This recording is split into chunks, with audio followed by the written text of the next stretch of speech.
Carrollton Avenue all the way down to about Burleigh. The northbound side, you got backups on and off from just before Mayfair Road all the way past North, and then back on the brakes from Burleigh past Capitol Drive. Southbound 43 is looking pretty good. The northbound side, though, that's a bit tight from about Fond du Lac Avenue up to Keefe. And checking the TMJ4 Storm Team forecast today, mostly cloudy, breezy, a high of 52. Tonight, mostly cloudy, rain chance later on, a low of 45. From the WTMJ Traffic Center, I'm Debbie Lazaga on 94.5 ESPN.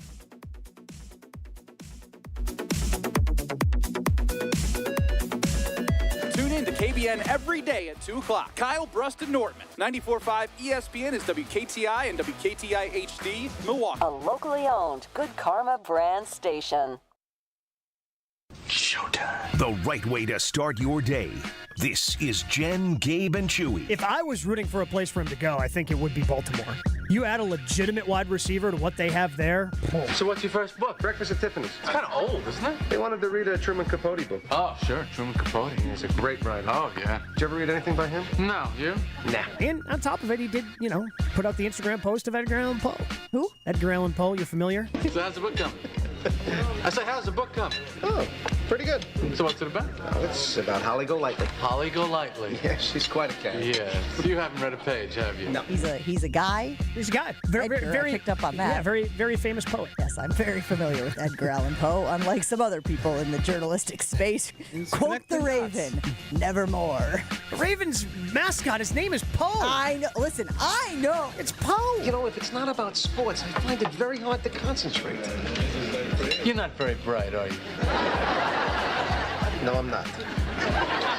I would like to be, but I'm not. This is Jen, Gabe, and Chewy, broadcasting live from the Gruber Law Office's One Call That's All studios at the Avenue with Gabe Neitzel and Mark Chamorro. Here's Jen Latta. Running her mouth, she wants to ride and she's trying to hide it. I'm cool as ever, she's too excited. Her man look like he wanna fight. He ain't doing nothing but running his mouth. Talk about it, we all I want to call this the summer of Giannis, but let's be honest, it just doesn't feel like summer outside. Tough to be summer of Giannis when it's 42 degrees as I'm walking my dog before I come in and do the show this morning. Outrageous. I thought I had put away the, light sort of fall coat, let's call it, and just adopted the sweatshirt and shorts in the morning. No. Mm-mm. Rude awakening. I thought my wife, so we right by our back door, we have a door to the basement, and there's a little coat rack, and I thought my wife's winter coat was gone. Uh-huh. And we've discussed, my wife is Puerto Rican, she likes it warm, does not do very well with the cold. So, I was fine without a winter jacket today. That winter jacket was hanging back there last night because she took the dog for a little walk. Just brutal. Absolutely brutal. In the middle of May. Seriously, a week from today. It's Memorial Day. What are we doing right now? Yeah, it's the official start of summer. It's supposed to be. It feels like we keep getting little tastes, little tickles. Oh, yeah, like Friday. Yes. Friday, we just got that taste. Uh-huh. All of a sudden, the wind changed, bottom fell out of the temperature, and now we got this week on our hands. But is it supposed to get nicer? I mean, eventually, I assume. I meant this week. Is this week all 50s? I believe this week is all 50s, and then we can touch 60 for Memorial Day. Love that. We Love can that touch for it. us. We can touch it. Do we have off on Monday? We do. Hell yeah. We do. We do have off next Monday. That rules. Yeah. I'm more worried about Chewy showing up, not realizing it's Memorial Day, and he's not here today. He's up in Minnesota for a graduation for one of the kids. So, just being Joshy with you this morning. And the summer of Giannis. I don't know if my expectations should be high or low or how I should feel about the news that came out this weekend. And in case you missed it, Chris Haynes, who's been pretty plugged into all things Bucks since Damian Lillard arrived, had this report about Giannis and the Bucks over the weekend. I was told the Bucks made contact with Giannis Antetokounmpo early as this morning, and sources relayed to me that a meeting is expected to be scheduled for mid next week. This is where Giannis is going to have the chance to speak with Bucks brass and talk about the direction of the team. And there's a lot going on with the Bucks this offseason. Knowing Giannis personally, one of the toughest competitors we have in this league, guy who has great ambition. He wants multiple championships. That's all he wants to do is be put in a position where he can play alongside a team that has a chance to fight for a title. This is going to be a very, very crucial meeting next week. Okay, first of all, the beginning of that report, it's just weird the way the Bucks made contact with Giannis. Like, okay, what are we doing here? Like, the way that's phrased and the way it was said made it seem like, man, Giannis is a tough guy to get a hold of. Bucks finally got a hold of him, though. Finally made contact.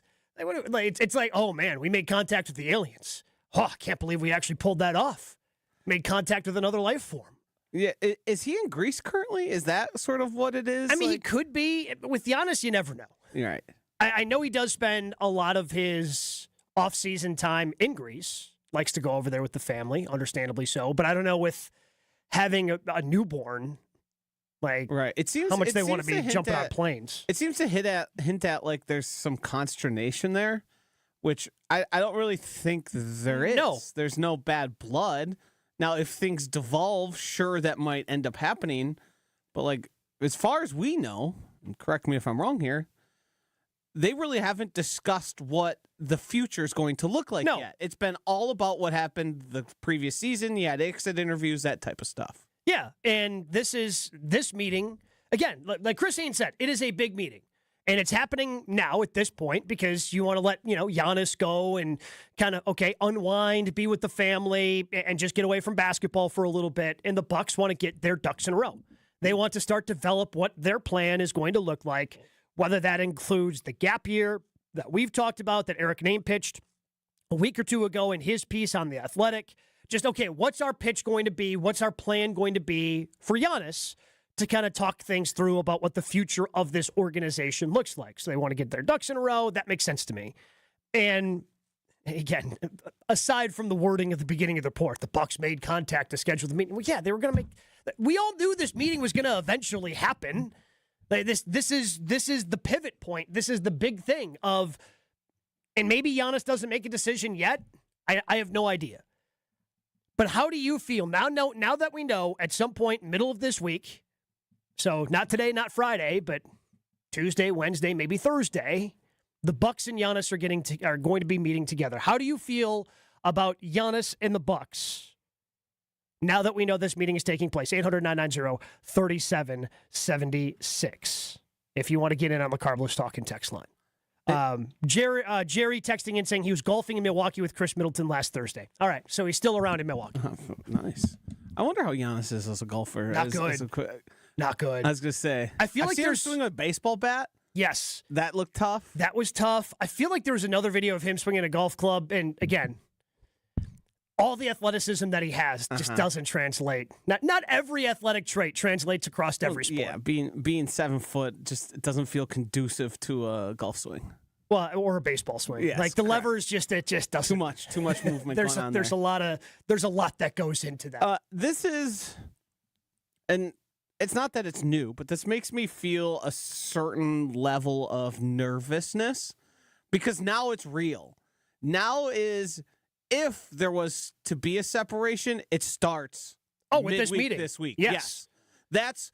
It became a thing we were talking about as a possibility. And I mean, I said right after Chris Middleton was traded, we're now closer to ever of Giannis no longer being a Milwaukee Buck. And it feels like every single step we've taken has been another inch forward. Not saying we are now more likely than not that Giannis isn't a Buck, but it feels more real than ever. And having a meeting on the books, if for whatever reason the pitch to Giannis isn't adequate or he doesn't agree with it, this would be sort of the start of it.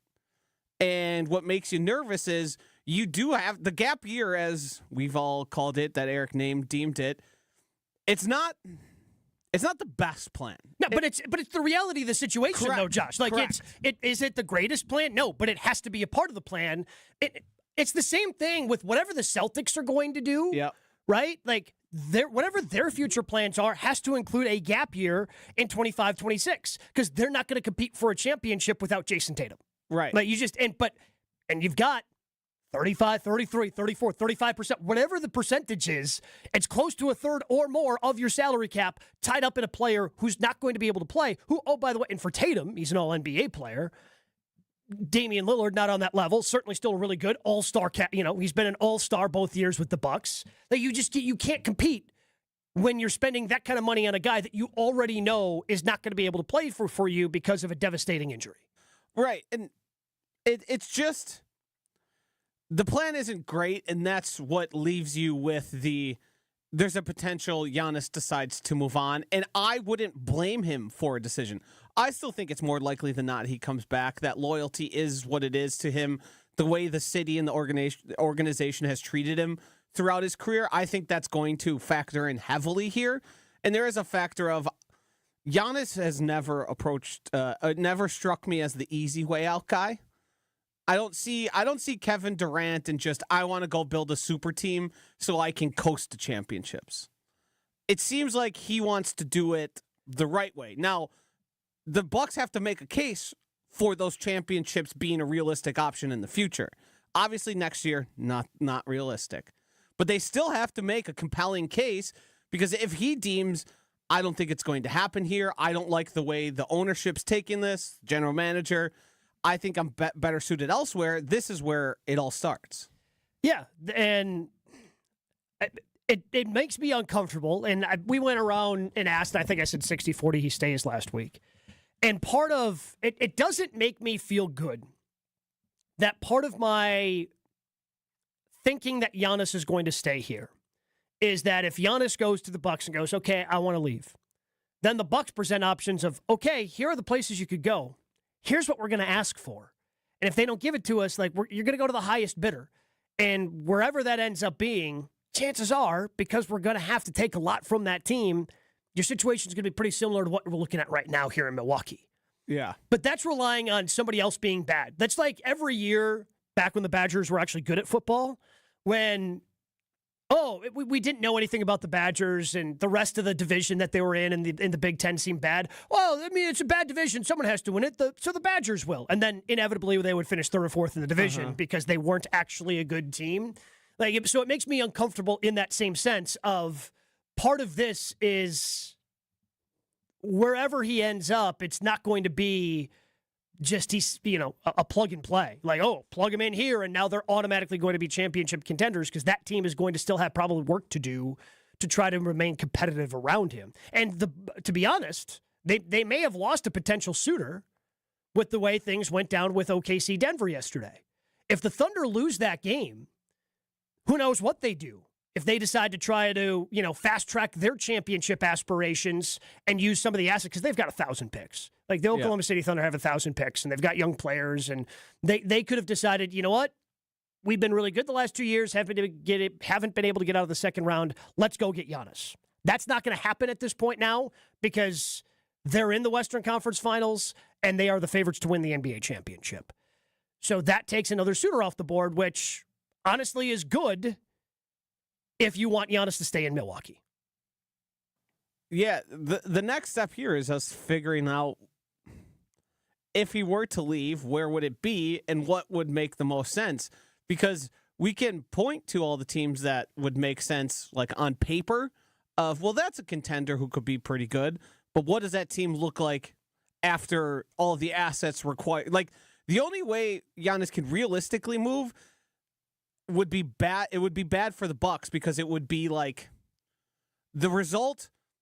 I'm trying to say the result here would not get back what we think he's worth. And it would be disappointing to Bucks fans, because the future would be even bleaker than we anticipated. Like, that's the only way he ends up going to one of those contenders, and it doesn't end up ruining that roster that he's joining. The other thing we have to factor in, for the longest time in the NBA, players have had a ton of power. We've seen people, you brought up KD, obviously was able to dictate his way to Golden State, to Brooklyn, then to Phoenix. But he dictated all of those. Same thing with LeBron James. We forgot the Warriors in there. Oh, yeah. He dictated his way there as well. First to Golden State. I'm not saying NBA players are powerless. I still think that they have a lot of power. But really, I think the last, and I could be wrong, and if I am, I'm sure the talking text line, the Carlos talking text line will let me know.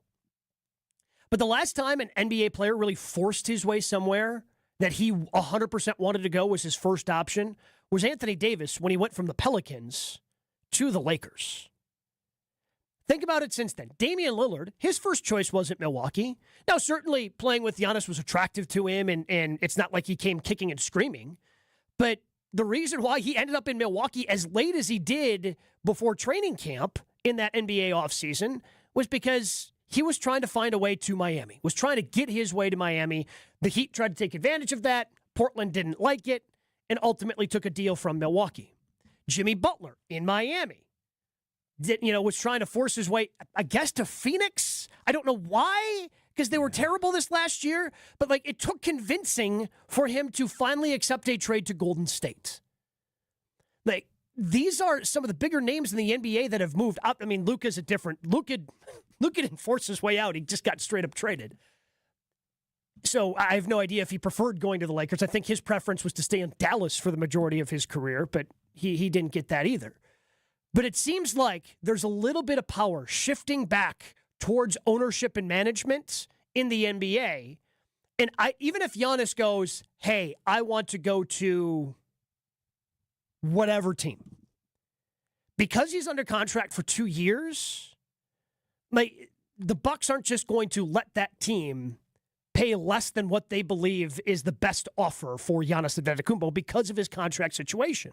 So that's the other thing to factor in, is even if Giannis goes, hey, I'm out, here's where I want to go, based on some of the things that have happened recently, I don't know if that is exactly what is going to happen. You make a compelling case. There's 2 points I want to add to that. 2 of those instances had the Miami Heat involved in them. Mm-hmm.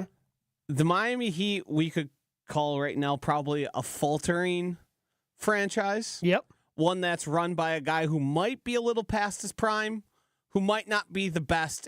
Because what happened with Dame was basically they were trying to bully them into a trade that wouldn't have gotten them what Portland thought they deserved. Correct. They thought they had all the cards, and too bad, so sad. Guess what? You get Tyler Hero, and that's about it.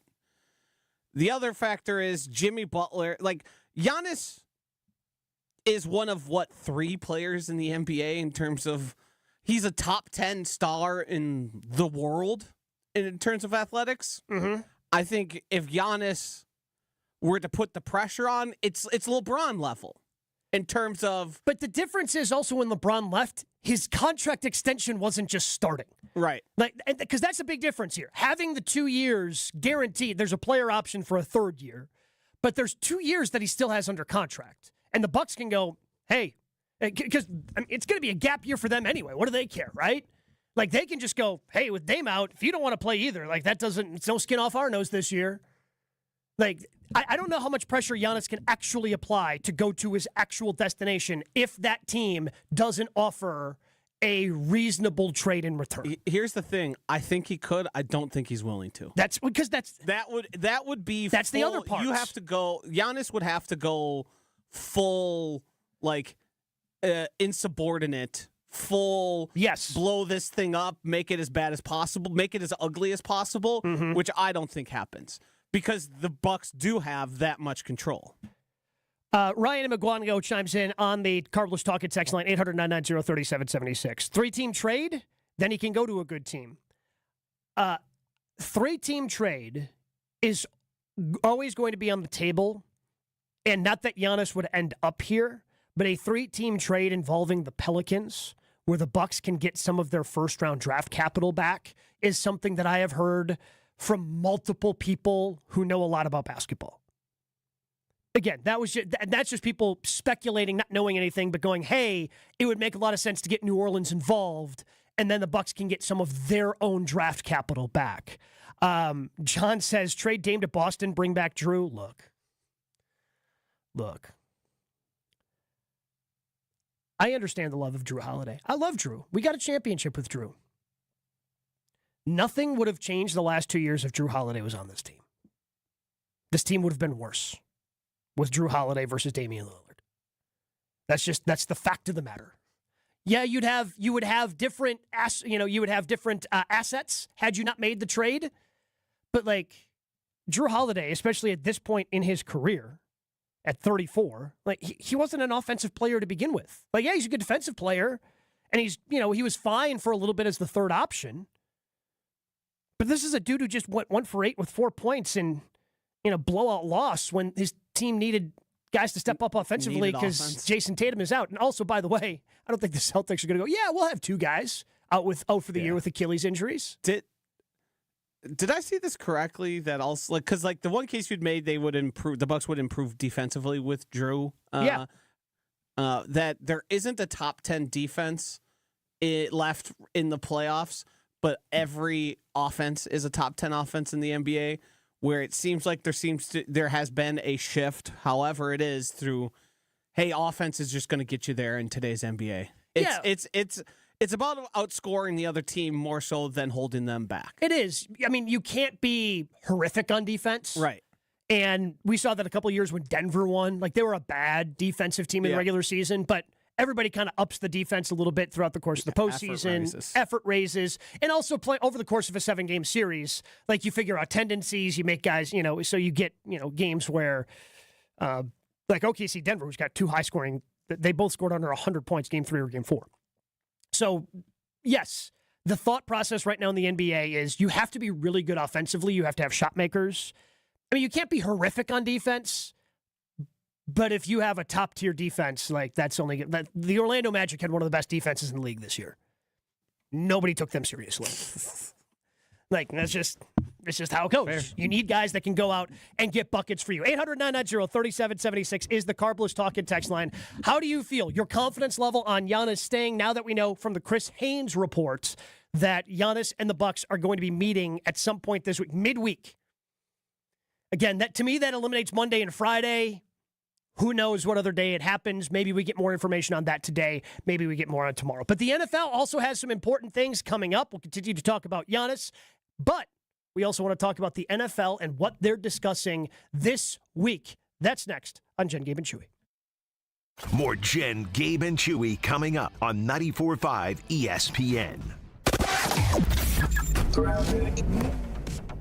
We do have some delays southbound on 41, stretching basically from Appleton Avenue all the way down to about Burleigh. The northbound side, you're seeing delays now from about Mayfair Road all the way up past Capitol Drive. Not quite to Hampton just yet. Northbound 43, slowing right around the North Avenue curve all the way up to Keith. Southbound still looks pretty good, though. And check the TMJ4 Storm Team forecast today. Mostly cloudy, breezy, high of 52. Tonight, mostly cloudy with a chance of rain later on, a low of 45. From the WTMJ Traffic Center, I'm Debbie Lazaga on 94.5 ESPN. Turn your driveway into the basketball court of your dreams with Precision Sports, Southeastern Wisconsin's dealer for Mega Slam, Ironclad, and Dominator hoop systems. From installation to customizable painted court lines, Precision Sports is a slam dunk. PrecisionSportsOnline.com.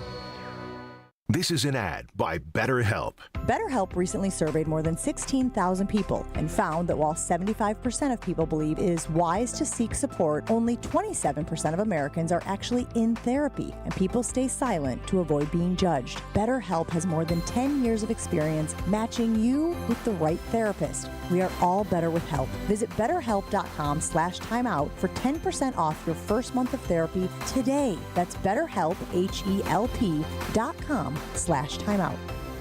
With a dedicated Milwaukee team, Fifth Third Bank knows what success looks like. For 15 years, we've been serving businesses, organizations, and individuals in the area with a long-standing commitment to the healthcare and not-for-profit sectors. Whether it's expansion to commercial payments, Fifth Third offers a full suite of financial services and solutions to navigate your organization's complex needs. Experience the difference with Fifth Third Bank. National Association. Custom solutions built around your goals. Member FDIC. This is the story of the one. As a safety manager at a manufacturing plant, he does everything he can to keep his coworkers safe.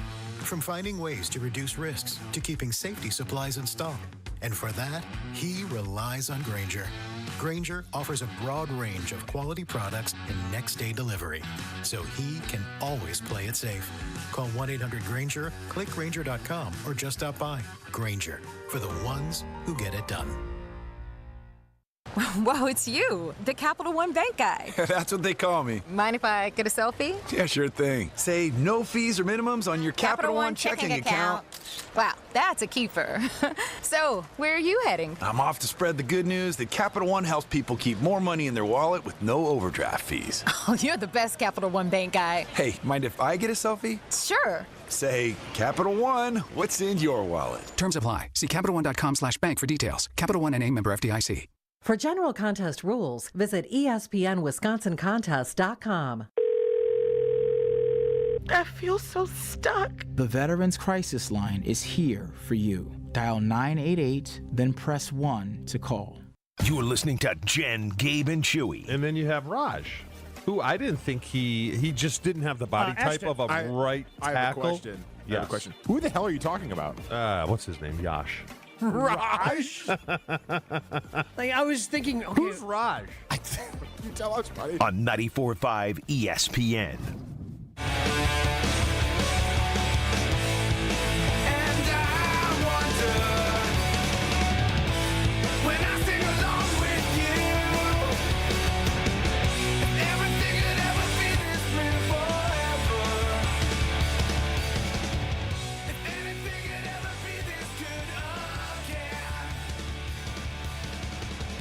Of course, the NFL always rolling on. There's always news, but there was a little bit of surprising news that kind of came out of nowhere.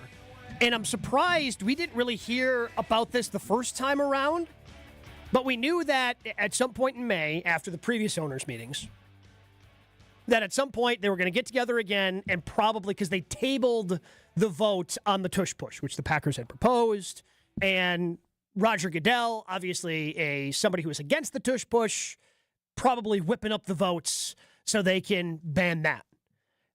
That's kind of been on the back burner now. And whether or not that happens, I'm still assuming it happens at some point this offseason, because typically what Roger Goodell wants, Roger Goodell's going to end up getting in that league. Here's the thing to add to that.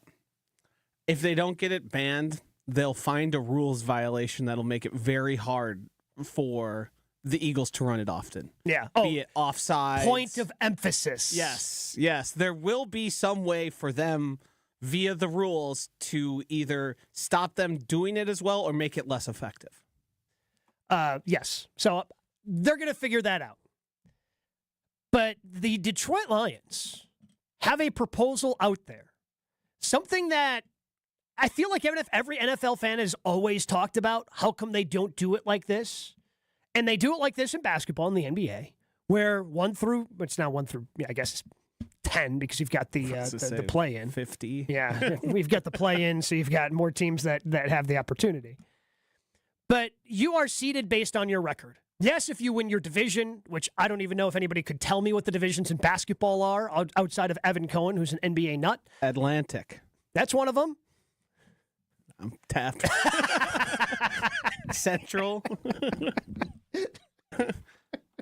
Because even if you go to like ESPN.com, if you go to the standings page, it doesn't even show you like divisional standings. It just gives you what the playoffs would potentially look I heard someone mention the Bucks standing within the division, and I was like, what? What is that? What's the relative? What's the nature of that? What does that matter? I mean, none. No, doesn't really matter. Which I think is informative to the conversation we're having right now. Correct. But in the NFL, divisions do matter.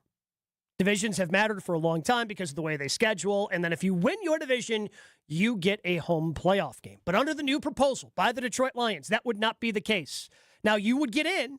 Winning your division would guarantee you a playoff berth. However, it would not guarantee you a home playoff game. Instead, once they got the division winners, the 3 wild cards, those 7 teams would be seeded based on their overall record. So that's the way that the Detroit Lions have proposed this. Apparently, they did throw that proposal out there, but it did not get very far, partially because they did not include the reseed in the first part. And the NFL already reseeds, which basically means, again, if you follow the NFL, it's not a straight bracket. We've always talked about it with the team, that number 1 seed that gets a bye now, and this happened to the Packers 2 years ago. The Packers were the 7 seed. They played the 2 seed Dallas Cowboys. They won that game. They were the lowest seed remaining. They went to the number 1 seed, and then the other 2 teams play. So that's basically what the reseed is the lowest remaining seed after the opening round ends up playing the top seed that gets the bye, and then those other 2 teams play. So that was missing from the first proposal. That would be included in this proposal that apparently is going to be voted on, whether or not they do this. And the fact that it's coming out so quick, Josh, makes me think this might have a little bit of support and could actually happen in the NFL. Yeah, it certainly seems like it. And I think keeping the addition of winning your division means you're automatically in still keeps some sort of validity and some sort of power to winning your division and playing the teams against you. But it seems like we could be making our way here where it's basically divisionless football. Let's be honest. The travel is really not a thing the NFL cares about. They are sending however many teams to Brazil, to Europe, all across Europe. All across, yeah. Not just yes. It's the not UK the anymore. No, yeah. No, they're going to Germany. They're going to Italy. They're doing all these different things. Where divisions made sense in the NFL when you were traveling by bus or small plane back in the day. That really, I mean, the Big Ten, their travel schedule is they're going coast to coast. Yeah, literally coast to coast. All the time. You've got Rutgers on one side, you have UCLA and USC on the other. So the having to keep teams close because it is such a thing to travel is really not an issue for teams anymore. I do find it interesting. I don't know how many teams this would actually effectively change their futures for. Like, I was trying to build a case on why Detroit would care about this and would propose it, other than them just thinking this is probably a better way to do it. It's more equitable. It properly seeds team because, I mean, they've won. And it's not like they got bad matchups. Because they would have still played the team they lost to regardless of this whole division thing, right? In the playoffs last year because they lost to... Did they lose the Viking? No. So the Lions ended up playing the Commanders last year. Yes. And I don't think that would have been the case this time around because Detroit still would have been the 1 seed. Yeah. Philly would have been the 2. Minnesota the 3. Washington the 4. Green Bay the 5. Tampa Bay and Los Angeles, I don't know how that would have played out with the tiebreakers. Yes. They're both division champions, worst records. They would have been 6 and 7. So they would have gotten to play one of those teams at the bottom there? Well, again, it's completely different matchups. We have no idea. Right, okay, yes. Completely different matchups. Gotcha. So we have no idea how that would have all played out. If Tampa Bay or LA would have won their game, and the Rams did, the Rams beat the Vikings, maybe they end up playing the Rams in the second round. This honestly feels like a pretty good way to do it. You still keep, because I think losing the divisions and the rivalries would be a big mistake for the NFL.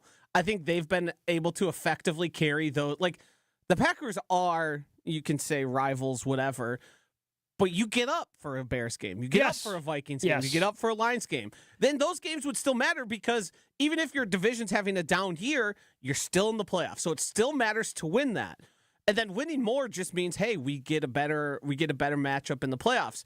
I think this is sort of the right way to do it and the right way to break things out here, where you still have those rivalries, those games still matter, and you just but the one thing I'm struggling with is how often does it happen where a division winner shouldn't be seated where they are? It's like, I mean, I think with the addition of a 7th team, like again, I just pointed out last year, all the wild card teams ended up having better records than 2 divisional champs, than the Rams and Bucks.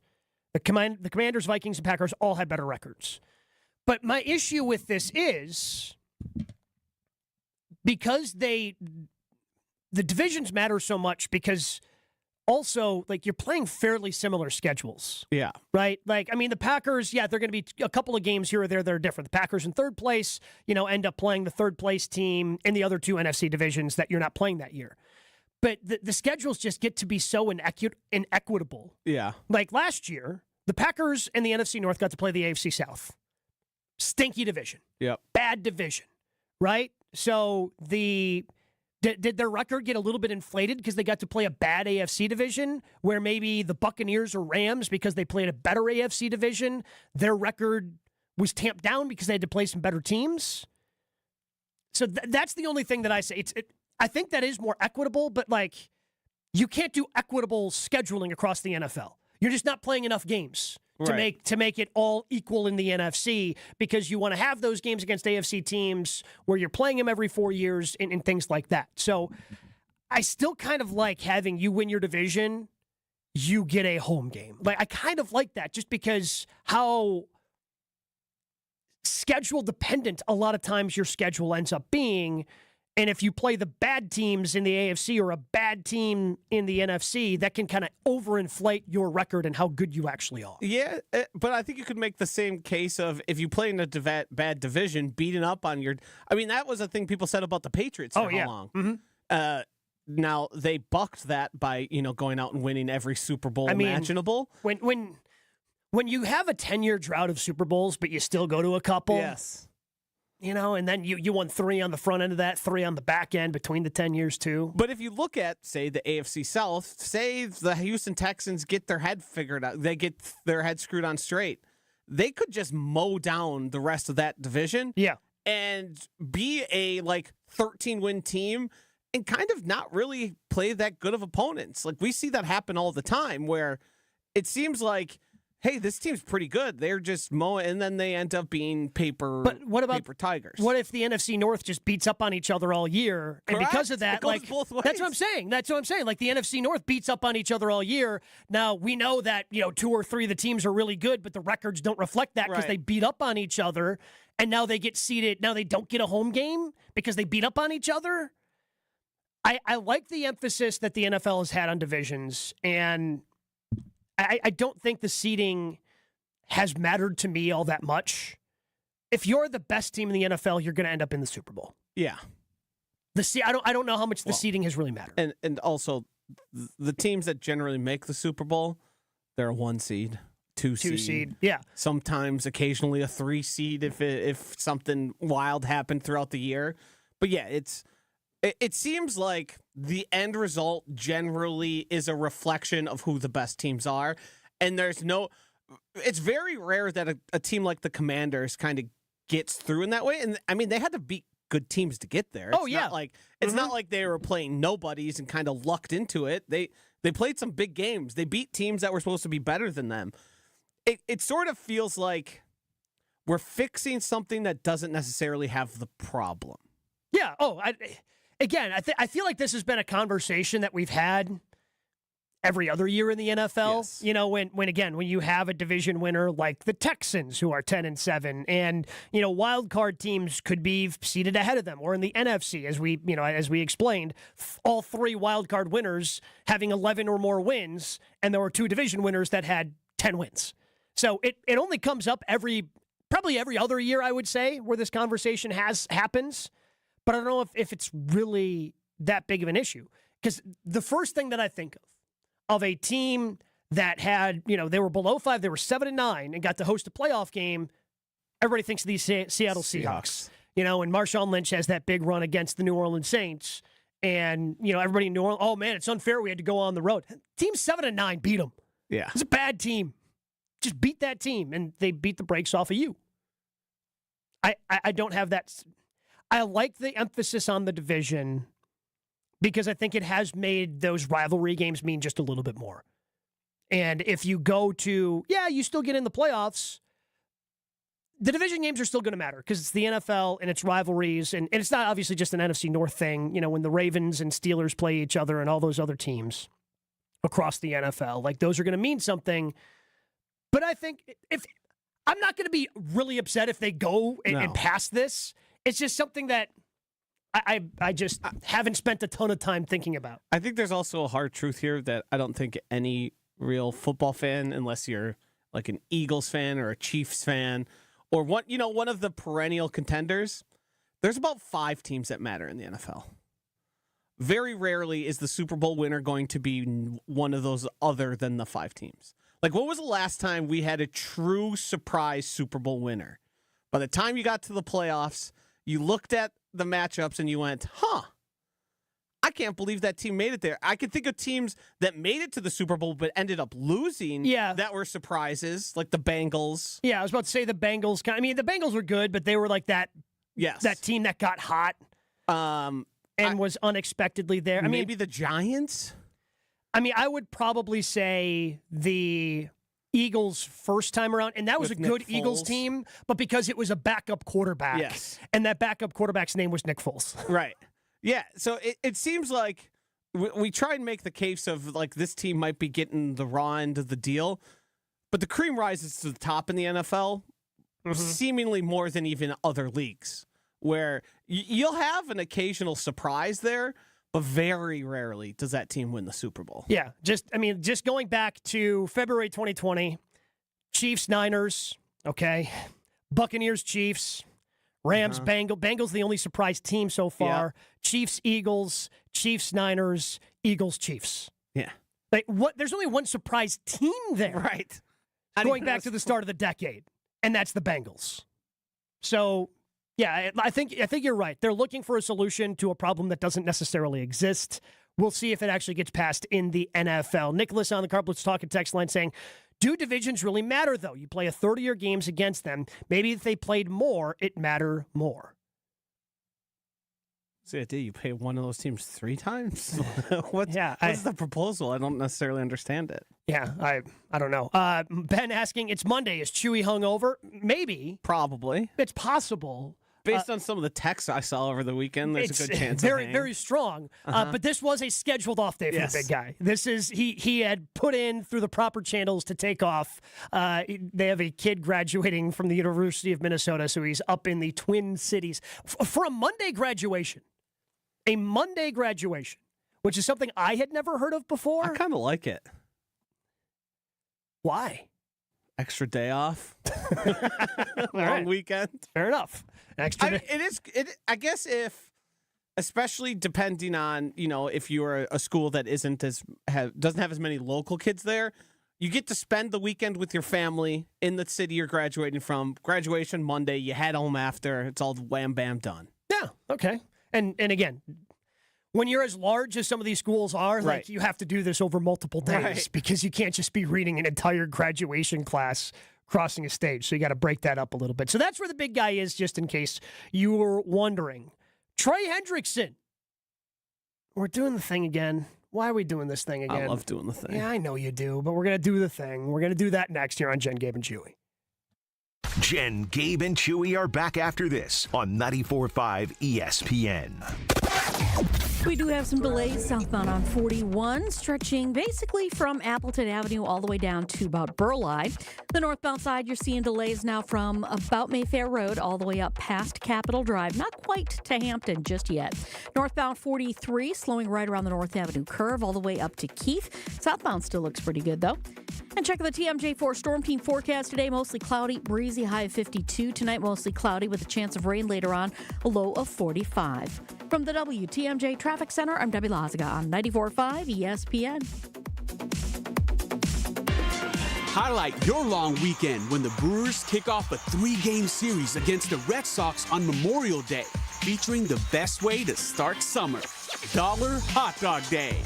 Keep the summer vibes going into the week as kids and seniors can get 50% off select tickets at the game on Wednesday, May 28th. What's better than a long weekend? Brewers baseball and dollar hot dogs. Find your seats today at Brewers.com. Buying and selling a home can be a stressful process. Hey, it's Jen Latta from Jen, Gabe, and Chewy. The We Sell group at Keller Williams has a goal of making it stress-free for everyone. Their passion is people, their availability is unmatched, something I'm experiencing firsthand while I search for a lake home to enjoy Wisconsin summers even more. Rob and Nick are there every step of the way, not just for their sellers, but also to potential buyers and their agents to bring in as many strong offers as possible. Get started today at WeSell.kw.com. That's WeSell.kw.com. This Memorial Day, turn up the heat with the Home Depot. Find the perfect grill and patio set to keep the cookouts coming all season long.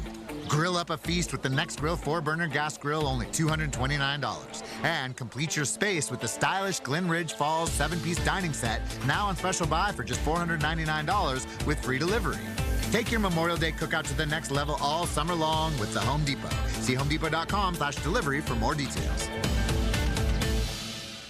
Evan Cohen here. Picking a place to build a life is a lot like selecting a draft pick. Make a decision that will set you up for long-term success. Pick Wisconsin. In Wisconsin, you'll find dynamic career opportunities, beautiful seasons, affordable living, and legendary weekends. From its high quality of life and great schools to its fine arts, culinary, and pro sports scenes, Wisconsin gives you so much to look forward to. That's why you should pick Wisconsin. Learn more about making Wisconsin your home. Visit pickwisconsin.com.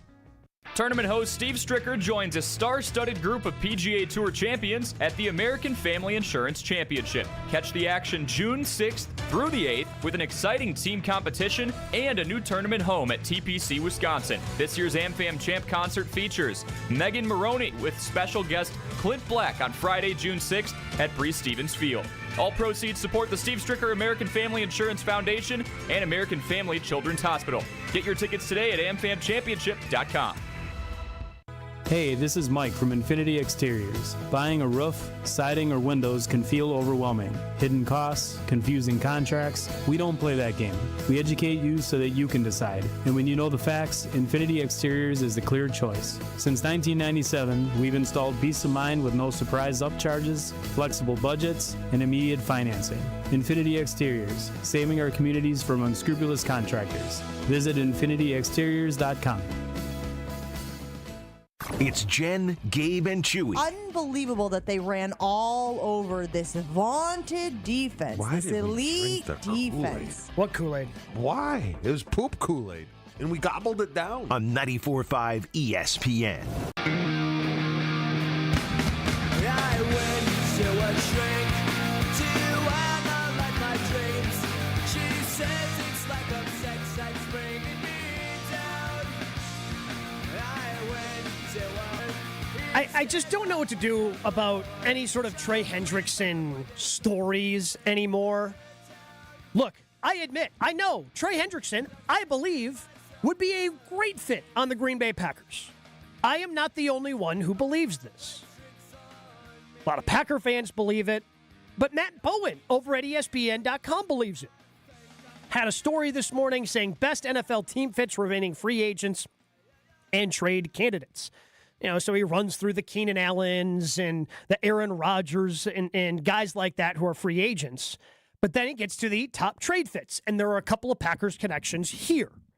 Jaire Alexander, best team fit would be the Los Angeles Chargers, but at this point I would think the Chargers would just wait for Jaire to be cut instead of giving something up for him. But who knows how that's going to end. But also, Trey Hendrickson, best team fit, Green Bay Packers. Why are we doing this? I'll tell you why we're doing it. Because it gave me validity. It gave me a glimmer of hope of, hey, we weren't just talking about stuff to talk about it. The fit's there. It makes sense. Yeah, the fit's there until you get to the age portion. That's fair. And that's, I think that my mind changed on a lot of this. And again, that's not the same position, but they had a position of need at wide receiver. When Goody didn't even pick up the phone and call anybody from Devontae Adams' camp, it proved to me that, hey, if you're over 30, Goody ain't interested. And look, I don't think you'd have to give up that much at this point for Trey Hendrickson. No. Like, I don't think it's going to be a first-round pick. If somebody called up the Cincinnati Bengals and offered a first-round pick for Trey Hendrickson, he would no longer be a Cincinnati Bengal. I'm pretty confident of that because it doesn't seem like they want him on their team. They don't want to give him... They want him on the team for this year. They don't want to give him a contract extension. They don't want to be giving money into his year 31, 32 season. And if somebody had stepped up and offered him a first-round pick, they'd have taken that at this point for Trey Hendrickson. So I think that you could, not have to offer a first-round pick, but the problem is you'd have to pay him. And seriously, if Goody could just give up a fifth-round pick and have Trey Hendrickson for this upcoming year, I think he might do it. But I don't think he wants to give a contract extension to a guy who's going to be 31, 32 years old. Yeah, the interesting thing here, and I've been quite locked into this, is Trey Hendrickson isn't even requesting highest money at the edge position. He's requesting money to be given some sort of guarantee and to be paid like one of the respective defensive ends in all the league. The guy has like more sacks than anyone the past 3 years. He had the most in the NFL last year. The thing here that gives me a glimmer of hope, and maybe it's just hope casting, wish casting, is Trey Hendrickson game, the way he plays, fits a style that ages better than most. You would compare it to more of a Reggie White style than a Von Miller. He's power. He's not a bendy guy. It's not so much based off of pure athleticism and explosiveness. It's strong. It's effort. There's more ways to win than just being, I'm going to be faster around the edge than the guy in front of me that's trying to block me. It's a type of game that, I mean, he's gotten better and better as he's gotten older and older. Yeah, his best 2 seasons have been his last 2 seasons. Right. And that's telling me that's a guy who's not only getting better and sort of becoming more of a technician, it's about being a good football player more than it is I'm simply stronger, faster, bendier than the guy in front of me. The one piece, and Chewy's mentioned it a million times, is the double whammy. Having to give up an asset along with having to pay Trey Hendrickson. Yeah. And that's the one piece of me that makes me think, yeah, that's probably because let's call a spade here. Brian Gutekunst's values funny you mentioned that. Brian Gutekunst values his draft picks too much. He values them higher than probably any other franchise in the NFL in terms of what it would require to. There's a reason the Packers are always trading people away for picks and never acquiring people for picks. Correct. It's because they view those picks as way more valuable than most teams. Like, I know for a fact they value them more than the Rams. Oh, I mean, but everybody values draft picks more than the Rams. Yeah, everybody values draft picks more than the Rams. And I think that's something the Packers are probably been a little left behind in terms of team building. They value those future assets and what those assets might be because of the price control. Yeah, and look, Josh, the youth. I firmly believe that Goody would be into this for the 1 year. Yes. Like, if he could trade a 5th or a 6th round pick and just go, hey, yeah, we'll pay you for 1 year, Trey, and then maybe we'll figure it out, maybe we won't. Maybe you'll just become a free agent. I think Goody would sign up for that today. But if you trade for Trey Hendrickson, you're going to have to give him a new deal because that's the big issue he's got right now with Cincinnati. Right. And he's not going to do it. He's not going to give a new deal to a guy who is 30 this year, who's going to turn 31 next year. And then because typically when you're signing these contracts, again, it depends upon the length of the deal, but you're guaranteeing money up front and potentially into year 2 to kind of spread out your salary cap hit. And Goody's not going to want to do it for a 31, 32-year-old. And everything you said made sense. He's got a great game. I think it is going to translate because he's more of a strength guy. Like, do I think he's going to be having 17.5 sacks in 2 years? Probably not. But do I think he's still going to be a double-digit sack guy and be the Packers' best? That's what I'm saying. Like, I think that he would instantly become the Packers' best pass rusher since Clay Matthews. Yeah. Instantly. Zadarius Smith had a good run. Yeah, you know what? You're right. We just because Zadarius is right, he did some things. Yeah, just fell because apart. He was very good. He was very good. He was very good. Yes. We shouldn't drive past Zadarius like that. But yes, he would instantly become their best pass rusher. I think he could have upwards of 14, 15 sacks next year. I think he could still have 10 or 11 by the time the deal ends. But it just doesn't seem like something that Brian Gutekunst would do. If they could get him for a Julius Peppers type of contract, right? Maybe. And Julius was one of those guys when he came in, again, that was a Ted Thompson deal, where he had an impact on the Pack. Didn't have double-digit sacks the first year, still had a huge impact, had a couple interceptions, had that pick 6, I think he had 8.5 or 9 sacks, then had double-digit sacks in year 2. Like, Trey Hendrickson would be one of their best defensive players. And I think that if you could work out some sort of short-term deal, a 2 or 3 year deal, that'd be fantastic. But it just seems like if you're not going to pick up the phone and call Devontae Adams when you had a need there, just to check in. If you're not making that phone call when that would not have cost you a draft pick, you're not making the phone call for the presumably more expensive player that is also going to cost you a draft pick. The one thing, and we got hung up on the Goody saying we need urgency. and that meant more for the players than it did for him, and we had that whole discussion. Wouldn't it make things awfully urgent in that defensive edge room if you brought in the best guy? Yeah. And you looked at Rashawn Gary and Lucas Van Ness and said, here's the standard. You don't meet it, we're moving on. Josh, you're not arguing with me, pal. You're not arguing with me. Everything you said, I have agreed with every single word that you have said. That all makes sense to me. Like, if I'm Brian Gutekunst, you don't have to sell me. Everything you said, yeah, I love it all. But the problem is I'm not Brian Gutekunst. And I don't have these hard and fast rules about guys, seemingly hard and fast rules about guys that reach their 30th birthday. What I'm having a hard time figuring out here is, what do the Packers view as their Super Bowl window? Or do they think that's even a real phrase? Because you would envision, based on paying your starting quarterback, and building the team the way they have, this is the window. This would be the start of the window. Right. To the end of Jordan Love's extension that he signed, you would consider this your Super Bowl window. This would be the time when you kind of push all your chips in.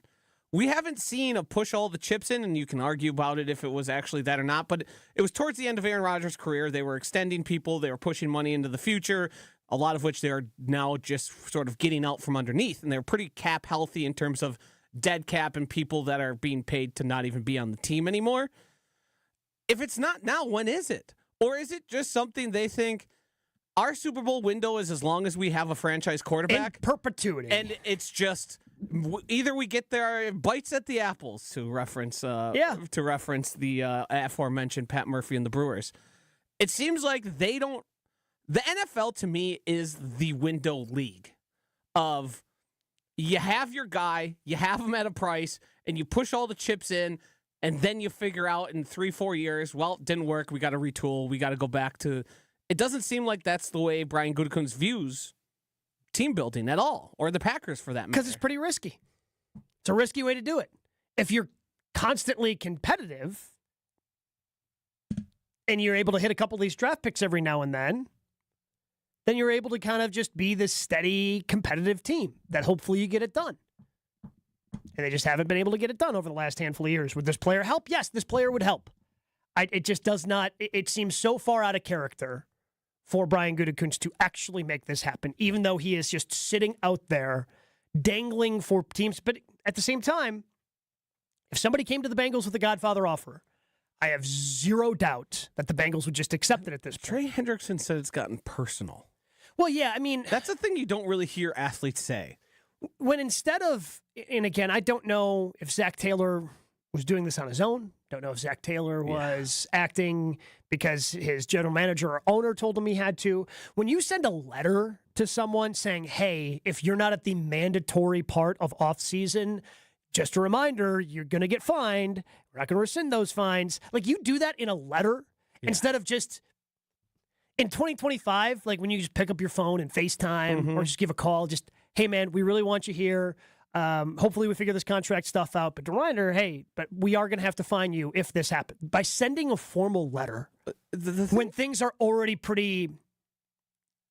getting pretty tense, that feels more personal than anything else. The thing is, Zach Taylor isn't even the one issuing those fines. That's the front office. Yeah, but he's the one who apparently sent the letter. Right, and that's what makes it weird is Matt LaFleur has done a really good job whenever there's been disputes between the front office and the players. He's sort of the I'm on your side guy. Yeah. And Zach Taylor being no, we're going to fine your ass. Yeah, which is kind of what you need, right. I think, to, in order to keep order in the locker room. But it's a weird situation in Cincinnati. We could continue these conversations, especially when Matt Bowen, who's a really smart NFL guy. Yeah, this does make sense for the Packers. We didn't even talk about Jaire to the Chargers. Man, they're cutting Jaire, right?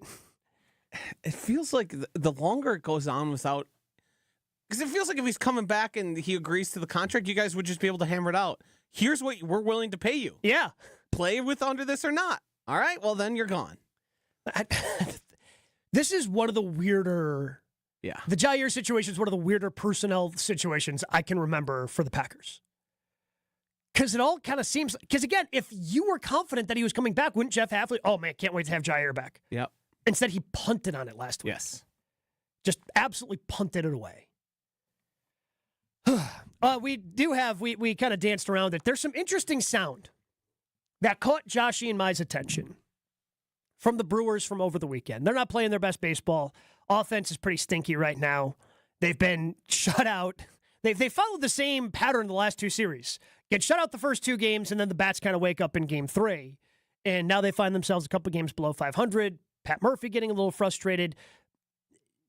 Said something that was just really weird. We're going to get into that in hour two. Also, when do you get upset when your sports are cut into? We dive into all of that. But I do want to tell you that your next round of golf is going to be happening for you. It should happen for you at the Wisconsin Country Club. Do what I did. Join out at the Wisconsin Country Club. I've been out there for almost 2 years at this point. Some of the things that I like: no assessments, no food and beverage minimums. But the best part for me, as the avid golfer, beautiful golf course, fun, challenging, that's absolutely meticulously maintained. It is a fantastic golf course that you are going to have fun playing. But maybe you have a family. If you want to play tennis, you want to play pickleball, pool with themed Sunday fun days every week. Maybe if we actually ever get warm weather, the pool will open at Wisconsin Country Club, because that's not on them. It's 40 degrees outside. Who wants to go to a pool? But you can get started today. Visit thewisconsincountryclub.com for membership info. The Wisconsin Country Club, just a fairway away. Jen, Gabe, and Chewy continues next on 94.5 ESPN. Bandana? Check. Boots? Check. Gloves? Check. As a motorcycle rider in Wisconsin, you may go to great lengths to protect your image. Just be sure you're protecting yourself, too. Wear a Department of Transportation-approved helmet. Perform safety checks on your motorcycle. Know the traffic laws, and don't take risks. Motorists and motorcyclists can work together to achieve zero preventable deaths on Wisconsin roads. Zero in Wisconsin. Together, we can save lives. Learn more at zeroinwisconsin.gov. Wisconsin DOT. Whether you're a local who wants to enjoy a night out or you're planning to visit Milwaukee, enjoy an artfully stylish experience at St. Kate the Arts Hotel, conveniently located in the heart of downtown Milwaukee's Theater District. With deluxe accommodations, culinary creativity, on-site art galleries, artist in residence, and nightly live music, you'll enjoy every element of your stay at St. Kate. Learn more and book your stay at stkatearts.com. This is an ad by BetterHelp. BetterHelp recently surveyed more than 16,000 people and found that while 75% of people believe it is wise to seek support, only 27% of Americans are actually in therapy, and people stay silent to avoid being judged. BetterHelp has more than 10 years of experience matching you with the right therapist. We are all better with help. Visit BetterHelp.com/timeout for 10% off your first month of therapy today. That's BetterHelp, HELP.com/timeout. Tuning into your favorite team's game or actually going to the stadium is better when you feel at your best. If something's not quite right, reduce tension and pain and increase flexibility with expert-assisted stretching at Stretch Lab. Each session is customized to your body's needs with your unique goals in mind. Visit your local Stretch Lab today or go to stretchlab.com to get up to 50% off your first 50-minute stretch. Plus, get an additional $10 off with code FAN10. That's code FAN10 at stretchlab.com. Find what you love, love what you find. A Total Wine and More. There's so much waiting for you. Spirits and beer, thousands of wines. Guides in the know and prices so low, it just might blow your mind. You're gonna find what you love and love what you find. With curbside pickup available, you'll always find what you love, only at Total Wine and More. Drink responsibly, B21. This just in, the NFL schedule has dropped, and you know what that means. It's go time. Adam Schefter here with the Insider Tip. If you're trying to catch your team live this season, Vivid Seats is the move. For the best selection of games and seats, it's time to snap your tickets up now. Vivid Seats has great deals on great seats and the only rewards program in the game. It's no wonder they're the official ticketing partner of ESPN. So don't wait. Head to vividseats.com or download the app and lock in those game days.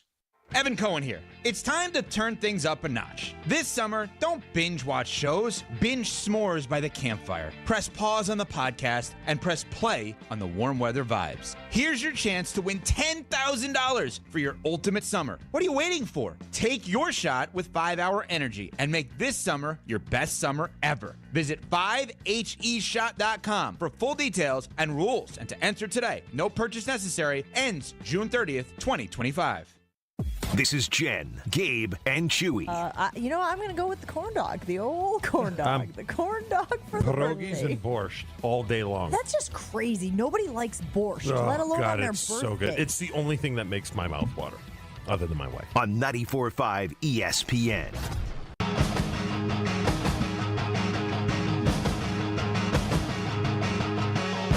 Joshy, are you one of those people who gets upset if you're watching a game, ABC, Fox, CBS, and one of the over-the-air broadcast networks that have local news, when your sporting event gets cut into?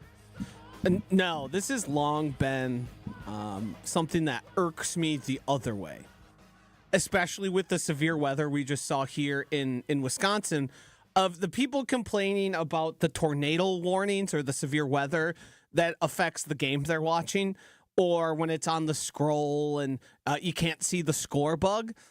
It has long made me mad seeing people react to, hey, there's weather here that could affect the entire rest of your life. Yeah, so if you're not prepared for it. I am 100% on board with weather things. Yeah, because again, a lot of times that ends up being, if it's severe enough, it's life or death situation. Correct. As we just saw with a bunch of the tornadoes that touched down more north of here, up in Dodge County, close to my home, where I grew up. But so New Orleans cut into the final round of the PGA Championship yesterday, Joshy, for a press conference. Just a press conference from the governor, giving, from what I can gather, not much of an update on 10 escaped convicts from a New Orleans jail. Yeah. Apparently they escaped on Friday. They had this press conference yesterday, but it wasn't really newsworthy from my understanding, even though all these stations in New Orleans cut into it, and people were upset because the PGA Championship was upended by a press. Would you be upset if you saw the governor not really giving an update on a situation, but still having a press conference upending the sporting event you were watching? Yeah, the reason this one kind of, it's a new wrinkle to something we've seen happen many, many times. It is we're interrupting what you're watching right now for what could be deemed as a threat, I suppose. I mean, I don't know what these gentlemen who escaped from the jail are accused of. So I don't know what they are either, but just reading some of the stories about it over the weekend, 10 escaped. They have captured 3. Yeah. But all 10 considered to be armed. You should consider them to be armed and dangerous. So when this happened on Friday, like downtown places in New Orleans were like, hey, key card only. They were like tightening up security. But again, I think this would be different if, hey, 10 guys are on the loose, be on the lookout. Right. If that happened during the championship. This happened on Friday. They were doing an update press conference. From my understanding, did not give much of an update on the situation yesterday. Right, and it's an interesting wrinkle, too, of, and maybe I'm missing it, but I don't feel like there's many escapes from jail or prison happening in 2025 anymore. So there is a level of, like, what is the immediate threat that would make this newsworthy to cut into versus, like, this is so unique. I guess I don't know how, like, put that in a situation here. If we were broadcasting a Brewers game on 620 WTMJ, I think it's kind of important for the listeners to know what's happening with the 10 escaped prisoners. I think if you actually have an update, if you're just holding a press conference to hold a press conference to like try to boost your political capital. I'm all the way out on that. And that's what this, from everything I've read, that's what this seemed to be. Well, and that's the problem, though, because the news organization who's running that doesn't have an idea what the governor's going to do in that situation. Correct. Maybe there is something valuable in that, but in that case, you probably should just record it and then play it sort of back, like the relevant information. The one other thing I want to mention about this. You talking about the picture of how they escaped? Yeah. Let me see if I can put on the stream here real quick. Okay. Vamp for me for a bit. All right, I'll vamp. So again, as Joshy mentioned, like people escaping prison, it doesn't seem like it's happening all that often in 2025. Security measures and being what they are, law enforcement pretty smart about how they've built these prisons. This picture, after starting to do, again, once I realized we were going to talk about this today, you start doing some research. The inmates are believed to escape through a hole behind a toilet in a cell. And the agency of down in New Orleans shared photos of a rectangular cutout and above. So you can see the jail cell for those who, as Joshy's working to put the picture up. If you're just listening on radio, you can see the jail cell and where the toilet and sink, it's one unit and where it is. They were able to move that away, and there's just a hole right behind it where the piping comes in. Like it doesn't look like they were able, like that hole just existed there, I think. They moved the toilet and then decided not only was escaping enough for them, they decided to taunt this New Orleans jail by putting above the cutouts, "Too easy, LOL." And they were able to escape prison. The escapees went out from there through a loading dock, scaled the exterior wall to freedom, according to authorities. And then from there, it was a clear path to the interstate. So, not that this is necessarily a laughing matter. Again, 10 people escaping from prison in New Orleans. You should probably, obviously consider them armed and dangerous as they have. But seeing just the picture that was remaining of how they escaped. I'm having trouble getting it up here. But yeah, the best part about it is it's misspelled. It doesn't say T-O-O, just T-O. Too easy. T-O-easy, L-O-L. And now, if you can find them, it's very easy to find the picture. I'm having trouble getting it up there. There still seems to be like rebar in there. Like, yeah. I'm having a hard time figuring out how unless that was like bendable and they were able to cut through it. But it seems like you'd have to be pretty damn thin to get through those. And I saw the video of the guys running out. Not the smallest fellas. Typically, you're not. Yeah. So that was the thing I thought as well. And maybe, but too easy, LOL, is the picture that they put up. All right, we will get back because there is some interesting sound from over the weekend and Brewers manager Pat Murphy. We dive into that. Hour 2, Jen, Gabe, and Chewy starts in 2 minutes. Your state, your teams, your ESPN. The ESPN Wisconsin app. Find the ESPN Wisconsin app in the Apple or Android app stores today. More Jen, Gabe, and Chewy coming up on 94.5 ESPN.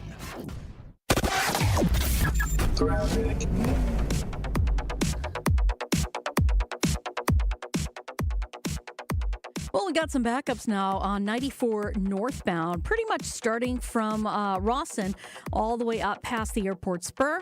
And back on the brakes coming out of the Plainfield curve on 4394, heading up past Oklahoma Avenue towards Chase, and then from Fond du Lac Avenue up towards Kiev. The southbound side slowing down from just before Hampton down towards Burleigh. And then westbound 94, you got your backups from 16th Street all the way to Mitchell Boulevard, and then from the zoo to the county line.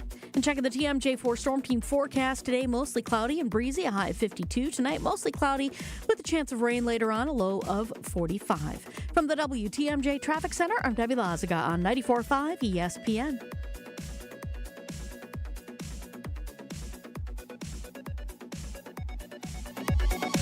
Let's talk about home turf. Your lawn is a reflection of your pride, hard work, and even competitive spirit. If you want a yard that makes the neighbors stop and stare, you need the right plan. That's where Weedman Lawn Care comes in. Weedman's lawn care program is kid and pet friendly, uses golf course quality fertilizer, and has an effective weed treatment to dominate any issue. Get a free quote of Weedman's winning formula for your yard at weedman.com and get 50% off your first treatment. That's weedman.com. Weedman for the win. Kyle Brust-Norman's Ben Brust here for Grimal and Associates Insurance. They do what anyone with a growing family, like myself, does. Protect what matters most. Grimal and Associates specializes in coverage that's tailored exactly to you. Clients aren't just policies. They're part of their community. Personalized American Family Insurance back service, expert guidance, and genuine commitment. Grimal and Associates focuses on building trusted relationships and providing peace of mind. The same values they've had for over 30 years in the Milwaukee area. Connect with Grimal and Associates at teamgrimal.com. Hey, this is Gabe Neitzel. You're listening to 94.5 ESPN, WKTI and WKTI HD, Milwaukee. A locally owned Good Karma brand station. Showtime. The right way to start your day. This is Jen, Gabe, and Chewy. If I was rooting for a place for him to go, I think it would be Baltimore. You add a legitimate wide receiver to what they have there. So what's your first book? Breakfast at Tiffany's. It's kind of old, isn't it? They wanted to read a Truman Capote book. Oh, sure. Truman Capote. He's a great writer. Oh, yeah. Did you ever read anything by him? No, you? Nah. And on top of it, he did, put out the Instagram post of Edgar Allan Poe. Who? Edgar Allan Poe, you're familiar? So how's the book coming? I say, how's the book coming? Oh, pretty good. So what's it about? Oh, it's about Holly Golightly. Holly Golightly. Yeah, she's quite a character. Yeah. You haven't read a page, have you? No. He's a guy. He's a guy. Very I picked up on that. Yeah, very famous poet. Yes, I'm very familiar with Edgar Allan Poe, unlike some other people in the journalistic space.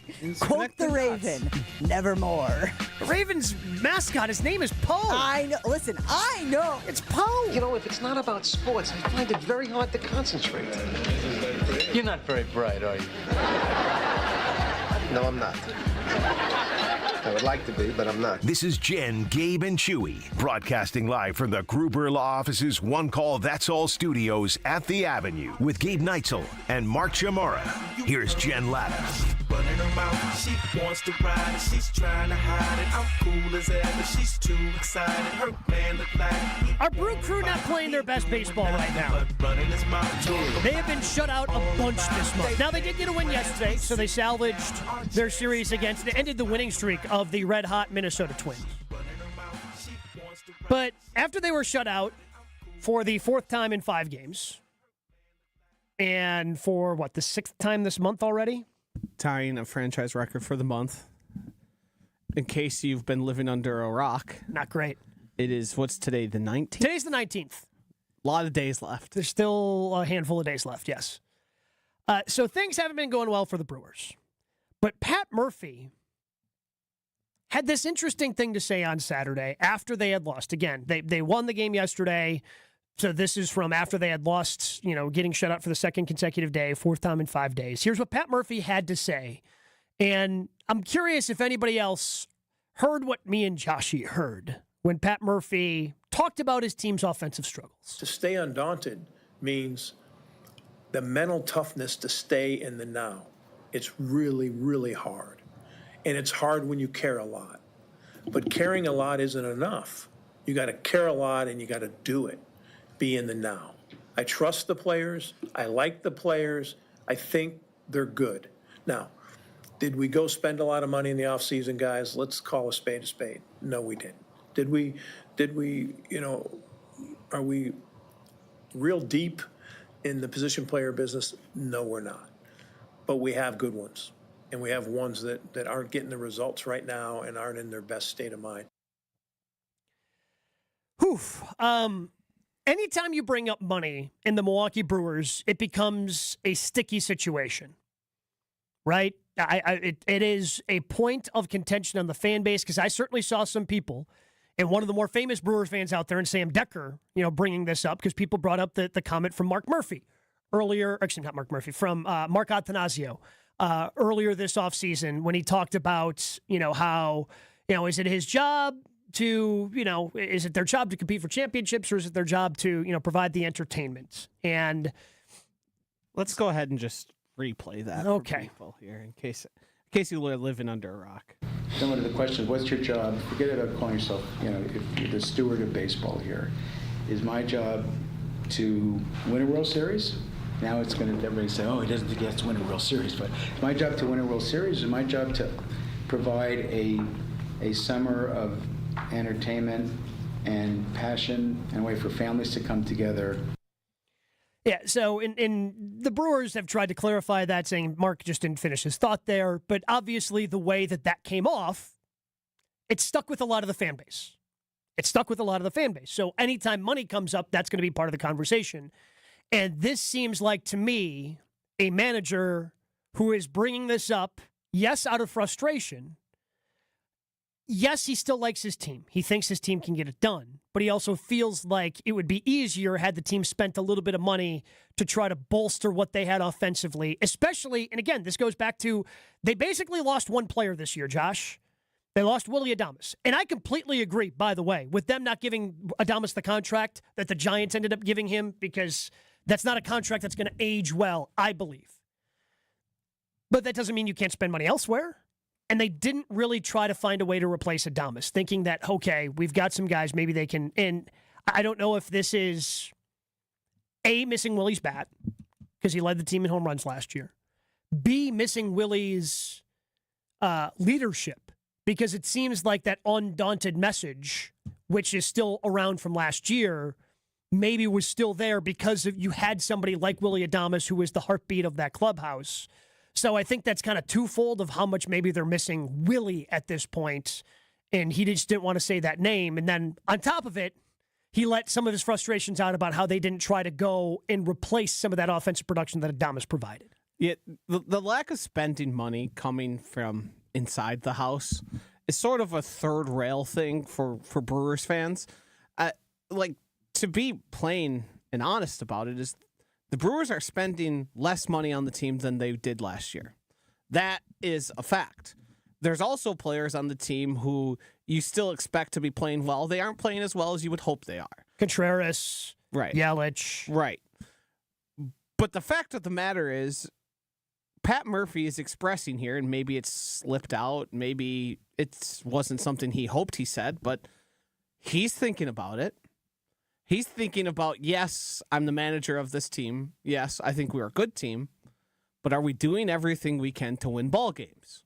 Are we turning over every rock, and are we pushing ourselves to sort of the logical, not that they need to be spending like the Padres or the Dodgers or the Phillies, but are we doing everything we can to field a competitive and winning baseball team? And it seems like he's had some doubts about that. Because why else would you say? We also know that some of these frustrations are part of the reason Craig Counsell left. And obviously him and Counsell are tight. Yes. He was here for a lot of that Craig Counsell time. So I don't think this is anything new for him. No. The curious part for me is bringing it up now. Yes. Because now you can't really do much about it. Well, I mean, I guess you could trade for someone that has a little bit more salary, but that's still a month and a half away, right? Of like serious trade negotiations. Yes. I mean, realistically, probably closer to 2 months away because it's the end of July. So bringing it up now. Well, you bring it up now because it slipped. It's something that frustrated you a while ago. Now your team is not playing the way you want them to do. And I think it just kind of slipped out. But we found out how why do I want to say Mark Murphy? But we found out how Pat Murphy actually feels. Too many Marks, too many Murphys in Wisconsin leadership right now, Wisconsin sports leadership. Well, one of them's sunsetting on his career. Yeah, but thank God. Maybe I'll actually get names right.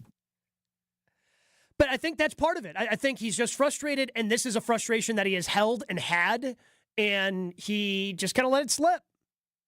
But for it coming from inside the building, that again, it's never going to be a good look when it is coming from somebody who is there. Dave from Aaron, I think Brewers are missing some leadership, but Willie not doing that great for the Giants either. Does seem like Hoskins stepping into that role, at least as the veteran leader. And part of that is ballpark fit and comfortability. And I felt like last year for Willie, part of the reason why the Brewers also probably didn't pay Willie is it felt like last year was the career year, and you don't want to pay for that career year and then be stuck on the hook, right? Right. The Brewers just simply aren't in a spot to have bad contracts. No. You can't do it. No. Can't sign a guy with the way their bargaining agreement is. You're stuck with that money. You're paying every dollar of it. There are no outs. Yeah. You simply can't make an investment in somebody and have, like, when the Albert Pujols deal, remember that giant contract he signed for all those years? The team that signed that deal knew he wasn't going to be worth the money for like the last 4 years, but they could pay it because what they thought they'd get on the front end would pay off. The Brewers aren't in a spot to pay people not to perform. And they thought, and I think correctly to a point for the Angels, his pursuit of milestone home runs, 500, 600, like even though he's not going to be as good, those are still numbers he eventually ended up hitting. And that's still going to bring people to the ballpark because they want to see the history of a player that good. Even, again, in the twilight of his career, hitting, those historic home runs and the chase for that. And I think that was the bet that they had made. Willie Adames ain't hitting career milestone home runs. So that's why, again, it doesn't make sense for the Brewers. And even if Willie had 1 year left on his contract, Like, I think, and Willie was still here, yes, the leadership part would still be a part of the Brewers. It was going to be really hard, I think, for him to replicate what he did last year, especially like the timeliness of the home runs. Yes. Tying Ken Griffey Jr.'s record for 3-run home runs in a single season, like that's pretty special. Yeah. Also a little fluky. Yes. The fact that that's when he hit the home runs. And that was always going to be hard to replicate. But they didn't try to replicate any of that power, because the one thing that Willie always had was power. This team, they can't hit the ball out of the ballpark. Like, the only teams that are worse than them at hitting home runs this year are the Kansas City Royals and the Pittsburgh Pirates. They have the same number of home runs as the Chicago White Sox. Their slugging percentage, it's bad because of that. Only the White Sox and Pirates are worse. And there's a pretty significant gap between them and the Royals and Rockies at 26 and 27. They just don't have a lot of power. They're not hitting the ball from gap to bat. They're not getting the doubles. They're not getting the home runs. They're still able, despite all their horrific offensive numbers, they're still middle of the league in terms of runs scored because they lead the league in bases stolen. But you need some power to supplement that, which is something they just didn't do. They just thought that guys, whether it was Garrett Mitchell, who's somebody I thought would be a big contributor for them this year, he's hurt again, unfortunately.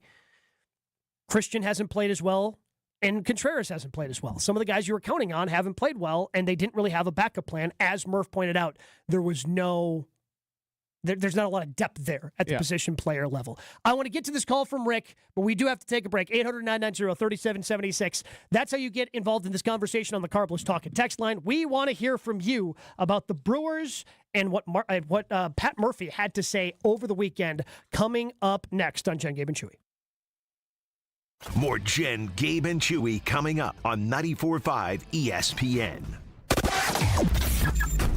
Got a problem on northbound 94 right at the collector ramp from the airport spur. Left lane is blocked with a crash there. We got delays coming up from about Rawson Avenue all the way up to that scene, so give yourself that extra time. Northbound 43 slowing from just before Fond du Lac Avenue up towards Keefe. Southbound's backing up from Hampton down to about Burleigh. Westbound 94, watch for delays from 27th Street all the way to Mitchell Boulevard. And checking the TMJ4 Storm Team forecast today, mostly cloudy, breezy, a high of 52 tonight. Mostly cloudy, a chance of rain later on, a low of 45. From the WTMJ Traffic Center, I'm Debbie Lazaga on 94.5 ESPN. Hey, it's ESPN Milwaukee's Brad Nortman. The summer months are all about activity, but you can't experience that activity if you have pain in your joints. QC Kinetics has been the nation's leader in non-surgical relief for that joint pain. Don't just take my word for it. There's over 50,000 satisfied patients nationwide. It's truly remarkable how Milwaukee's medical direct, Dr. Ashley Caravelli and her team are using regenerative cell therapy to restore that tissue in your achy joints. They're utilizing biological growth factors, things I've seen with my own two eyes at the Greenfield location. It's a powerful and potent way to give new life to your joints, repairing that old tissue that's causing all the pain. And the best part, with QC Kinetics, there's no drugs, no surgery, and no downtime. Give yourself the gift of pain-free living and lasting relief with QC Kinetics so you can do all the things you enjoy this summer. Get your free consultation today by calling QC Kinetics, 414-285-3474. 414-285-3474. That's 414-285-3474. During National Military Appreciation Month, we at University of Maryland Global Campus say thank you to the service members, veterans, and families who dedicate their lives to our country. We are deeply grateful. For over 75 years, UMGC has proudly served the military community, from installations overseas to the communities you call home. Wherever you serve, we stand with you. Learn more at umgc.edu/thanks. Certified to operate in Virginia by Chef. Empower. Tim collects bobbleheads. A lot of bobbleheads. Baseball bobbleheads. Race car bobbleheads. Little Chihuahua bobbleheads. He's got an entire room strictly for bobbleheads. Does he need them? No. Is his wife mad about it? A little. But Tim works with Empower, and he got good at money, so he can be a little bad. Ooh, horse bobblehead. Classy, Tim. Empower. Invest well, live a little. Start today at empower.com. Tournament host Steve Stricker joins a star-studded group of PGA Tour champions at the American Family Insurance Championship. Catch the action June 6th through the 8th with an exciting team competition and a new tournament home at TPC, Wisconsin. This year's AmFam Champ concert features Megan Maroney with special guest Clint Black on Friday, June 6th at Breese Stevens Field. All proceeds support the Steve Stricker American Family Insurance Foundation and American Family Children's Hospital. Get your tickets today at amfamchampionship.com. This is Jen, Gabe, and Chewy. 363. What's that? The number of yards they gave up on the ground against the Philadelphia It's a Eagles. Bible verse, John 3:63. Look it up. Tell us what it I says. thought it was Joe 363, and it was "Thou shalt not get past me on the line of scrimmage." On 94.5 ESPN.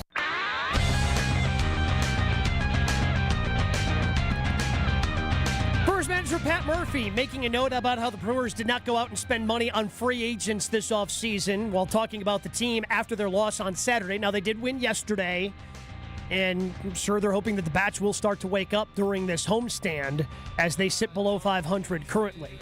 800-990-3776 is how you get into the show on the Carplus Talk and Text line. Let's go out to Rick in Pewaukee. Rick, you're on Jen, Gabe, and Chewy. Hi, guys. I hear what you're saying about the players that aren't hitting right now, but I think the biggest problem is you look at their 8 and 9 hitters, guys they got in trades for Burns and for Williams, and I'm looking at Arnold and I'm starting to wonder. I think they panicked when it came to the trades. You got a guy in each trade that can hit his weight, and a pitcher who's always injured. I'm starting to wonder if this guy knows what he's doing, or if they were in such an urgent, situation to trade these guys that they just took what they got. And now you see articles talking about Peralta, and at the trade deadline, and with Matt Arnold, I'm starting to wonder, and I'm wondering if that's part of Pat Murphy's thing. All of a sudden, what are you going to get for Peralta? And this guy gives these guys away for nothing. 8 and 9 is what's killing them. Shortstop, third base. Yeah, and look, I mean, Joey Ortiz was a highly regarded. This is the problem with prospects, right? This is you just never know how they're actually going to pan out. Joey Ortiz was a highly regarded prospect when he was traded to the Brewers. Like, defensive guy, yeah, his offense probably not going to be, and his offense is even worse right now than projected, right? Like, that's certainly part of the issue. And Caleb Durbin, it's not like he was a power guy to begin with either. So, some of the guys that they got in some of these trades, when you bring up Ortiz, you bring up Durbin, third base is the one spot I think that everybody's pointing to, because you were stuck at first base, like, with the contract that they signed last year, and it's actually worked out for them this year, with Rhys Hoskins, where he's actually performed better this year than he did last year, even in now a year further removed from the ACL injury that he had, and he opted into his contract. That's worked out. But the big question for this team was third base. What was third base going to look like because Ortiz was going to move over? Can you get a power bat there? Can you get somebody who can drive the ball out of the ballpark, be a little bit more productive offensively? And they decided to try to replace from within, and it just hasn't worked out almost 2 months into the season. I don't want to fully excuse Matt Arnold for any of this, but he's doing the best he can with the parameters he's given. Now, you can argue maybe the scouting department didn't have the best read on Joey Ortiz. Maybe I would point to the Devin Williams trade, and maybe those assets weren't the right place to go with it. But he has to do what he has to do, given the amount he's allowed to spend, given the assets he has there, and given what the market dictates to him. To a degree, you have to look at him because some of these guys aren't developing where they should be, aren't as far along as you would hope. But I think he's making the best of the situation he's been given. Yeah, I think if he had more money to spend, he would have spent it. Yes. And I think if he had the opportunity to spend more money in places, if he had opportunity to get other assets, he would have. But when you enter into we all know you have to trade this guy. Yeah. Your options are limited. Everybody in the MLB knows how the Brewers operate. There's no mystery. You're not going to sell the farm for a guy you know they're going to end up having to let go at the end of the season anyways. So it is what it is in terms of that. Which is why you try to make that trade before, which is why, again, if they continue to struggle, that's why the name Freddie Peralta could come up. Correct. If they are still below 500 when we get to the trade deadline in 2 months. Right. We can't make Matt Arnold blameless. No. But I don't think he's the main factor to why the Brewers are looking at a potential season they are right now. Steve asking how much do hitting coaches play a role? They brought up from AAA, and all hitting is worse. Well, look, it's easier to hit against that type of pitching than it is once you get to the major league level. Hitting coaches in the MLB are the great pariah. Oh, yeah. Because hitting is as individual of an art as humanly possible. Mm-hmm. Every guy's swing is different. You got to just, you have these... Everybody's got a little bit of a different discipline. They've got a little bit different strategy when they're up there at the plate. Some hitting coaches are going to be better for some players, worse for others. Sometimes guys just aren't going to perform. They're going to have stuff in their personal life going on that are affecting them day to day. Sometimes you're going to be like, baseball is one of those things where I think pitching coaches can matter and pitching development, as we've seen with the Brewers. What they've got going on with pitching and the guys are able to bring in and perform well matters a lot. Hitting to me is like, you just hope the guy pulls the right strings on the right guys to make a difference. Yeah. But we see them get fired all the time. Well, and it's like, what is this guy doing wrong even? Chewy, I believe a lot of the hitting at that level, because, again, you have your own... I mean, a lot of these guys working with their own hitting coaches during the offseason, and they've got their own philosophies and whatnot, and you're trying to make it all work. At that level, the hitting coach kind of becomes Chewy talks about this all the time. Once he became an established player in the NFL, and what he was asking from his tight end coach, just give me information. Give me information. And I think that's what the hitting coach is doing. They're organizing the scouting reports for pitchers, and they're giving that information as much as they can to the hitter and trying to help them along. And if there is something mechanically wrong with their swing, maybe you can do that, but you can't really overhaul swings because you're playing every single day. Do want to get to one more text, not necessarily about this, but just a question from Jeff, because apparently he missed something. Gabe, how do you know Gutekunst never called Devontae? What if he did and just didn't tell you or anyone else? Well, if he called Devontae, then he didn't tell Devontae, because Devontae said that Gutekunst and the Packers never reached out. From the horse's mouth. Yes, got that from Devontae Adams, who said that his camp never received a call from the Green Bay Packers, never received any interest from the Green Bay Packers. Maybe he tried to FaceTime. So maybe, I don't know. But that's, in case you were one, that's where I'm getting that information from. Is directly from Devontae Adams, just in case you happen to miss that earlier this offseason.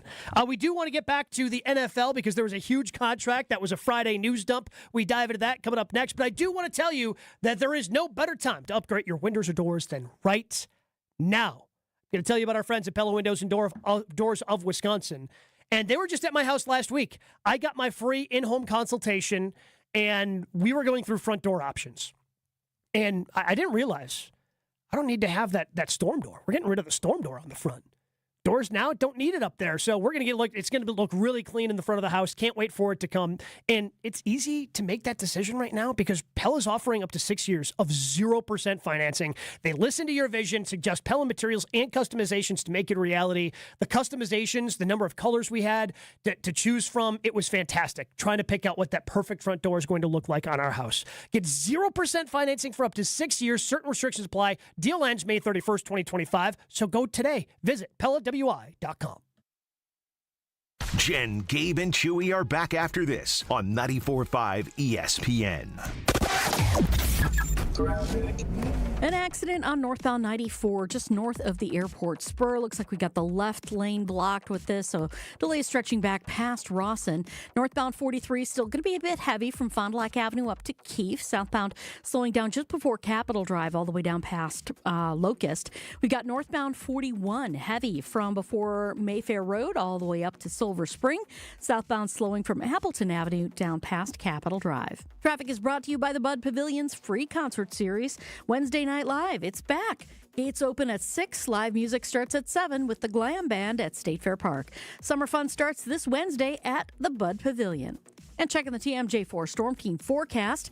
Today, mostly cloudy, breezy, a high of 52. Tonight, mostly cloudy with the chance of rain later on, a low of 45. Tsunami Express Car Wash Memorial Day sale is here.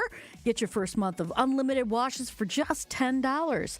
May 19th through the 26th. Learn more at tsunamiexpress.com/Memorial Day.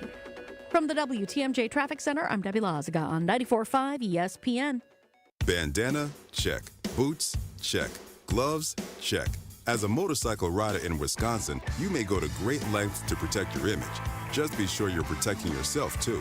Wear a Department of Transportation-approved helmet. Perform safety checks on your motorcycle. Know the traffic laws and don't take risks. Motorists and motorcyclists can work together to achieve zero preventable deaths on Wisconsin roads. Zero in Wisconsin. Together, we can save lives. Learn more at zeroinwisconsin.gov. Wisconsin DOT. Discover an unreal treasure this May at Potawatomi. Don't miss your chance to win a share of $300,000 in cash and prizes. Just play with your rewards card for entries. Prize drawings on Thursdays. Unreal treasures this May at Potawatomi Casino Hotel, Milwaukee. Your win is waiting. More info online. Must be 21 and a rewards member to play. Truck drivers, are you tired of an outdated truck hurting your paychecks? At Schneider, we add new trucks to our fleet every year to keep drivers moving and racking up the miles. Our easy-to-use technology is designed to keep you safe and comfortable while also boosting your income potential. So, are you ready to get behind the wheel of a more reliable ride? Find jobs near you and apply now at SchneiderJobs.com. That's SchneiderJobs.com. Forget average. At Exterior Pros, they bring the heat. They're not here to meet standards, they're here to smash them. From the first swing of the hammer to the final reveal, they're leveling up your home with every window, every shingle, and every single detail. This isn't just a remodel, it's a glow up for your house. Built tough, built beautiful, built to turn heads. Want in? Let's go. Lock in your project now and save $3,000. Exterior Pros, where bold meets built. Trust the pros and visit extpros.com or call 262-800-4274. A Progressive Home and Auto Bundle can protect you round the clock, but we can't protect you from those painful moments in sports. Why would we trade our best player? Well, at least you got to watch him in person when he was here. I named my only son after him.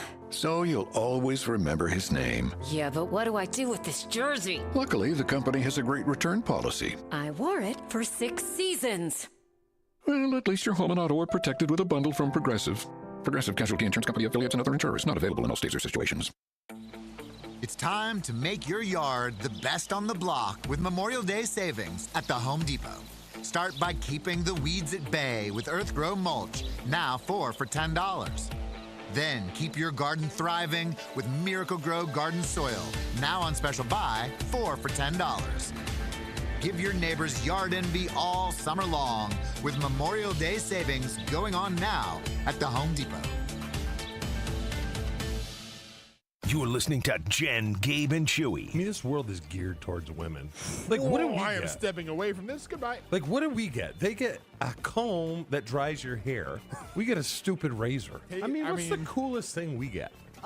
They get the hair dryer? Control. On 94.5 ESPN.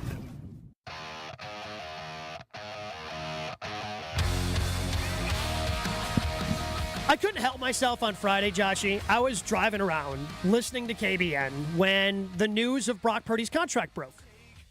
Broke around 4 o'clock Central Time on Friday that Brock Purdy was signing this huge contract. 5 years, $565 million, 181 of which is guaranteed.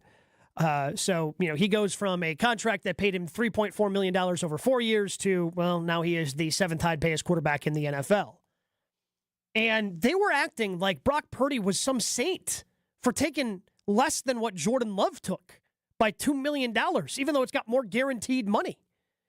Like Meaning KBN. Yes. Yes. KBN. Those guys in the afternoon.